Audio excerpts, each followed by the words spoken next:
وطن سے لے آئیے بہن کو، بہن تمہاری وطن میں اکبر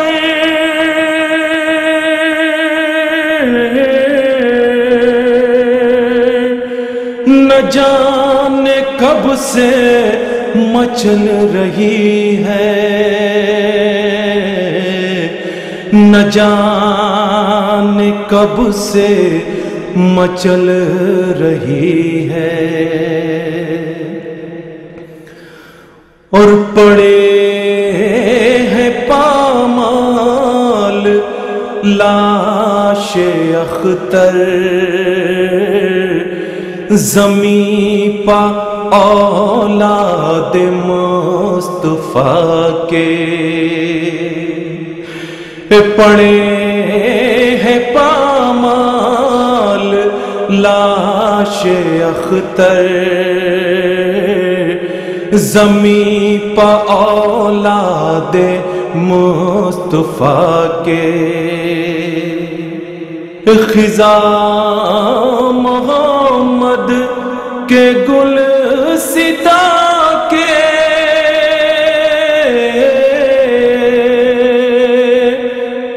گلوں کو کیسے مسل رہی ہے،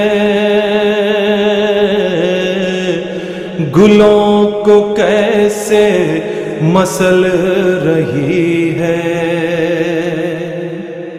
جگر میں الجھی ہوئی ہے برچی، جوانی کروٹ بدل رہی ہے، جوانی کروٹ بدل رہی